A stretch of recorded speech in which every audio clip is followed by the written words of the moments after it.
The tank of milk. The emperor had a new flatterer in court, Shadi Shah. The more Shadi Shah fawned upon Akbar, the greater was Birbal's discomfiture. Shadi Shah hung on Akbar's every word and gesture, and Akbar on his part reveled in the flattery. Akbar's smug expression was beginning to unsettle Birbal, and he said to himself, "I flatter the emperor too, but I do try to maintain a balance by puncturing his vanity as well. But Shadi Shah is trying to turn the emperor into as big a fool as himself. He is trying to convince the emperor that the world begins and ends with him."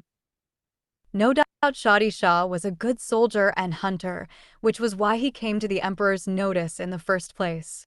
But he was also ambitious, insincere, and servile. Under normal circumstances, Akbar would have seen through such flattery. But this time he seemed to be enjoying Shadi Shah's company. So it was no wonder then that Birbal was unhappy. One sultry night, tired of sitting in the diwan, Akbar decided to take a short stroll.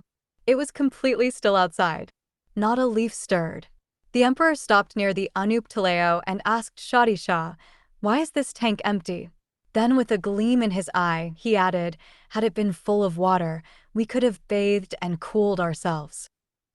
The flatterer had got his opportunity and said quickly, "Bathe in water? Allah forbid.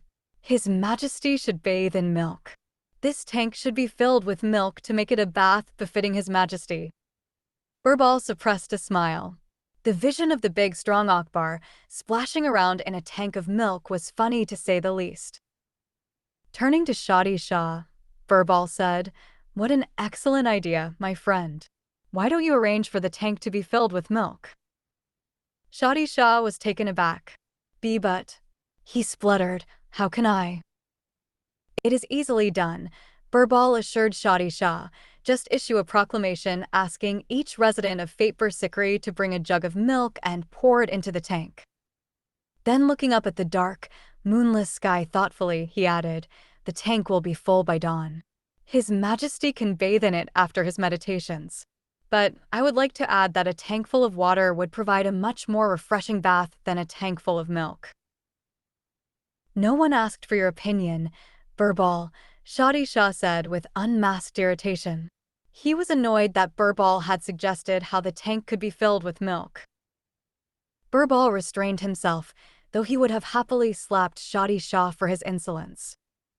Soon the proclamation was issued. Even as Akbar and his courtiers retired for the night, the surprised and sleepy residents of Fatepur Sikri diligently lined up near the Anup Taleo and emptied their jugs of milk into the tank. Slowly the tank began to fill up. Akbar was up at dawn the next day. After he finished his prayers, Shadi Shah, Birbal, and the other courtiers were summoned to accompany him to the tank of milk. But when they reached the Anup Taleo, a strange sight greeted them. Instead of milk, the tank was full of water.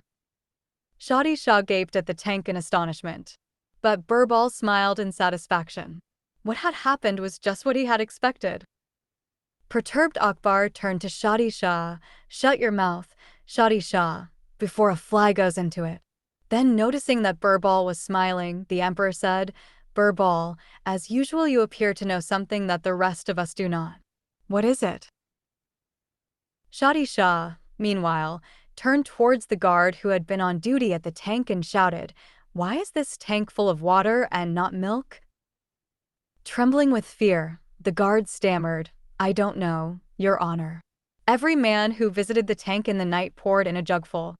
I could not see in the dark if it was milk or water."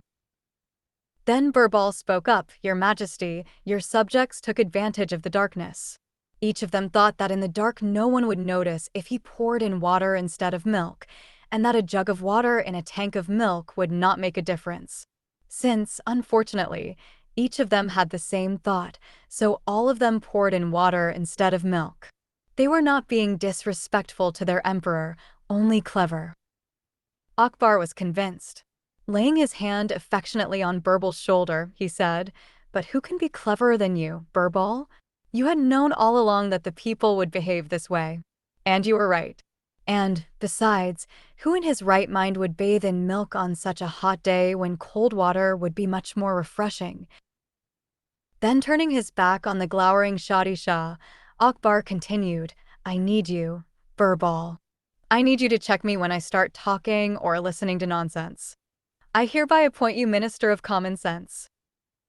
And Akbar's Minister of Common Sense was no longer unhappy. Underscore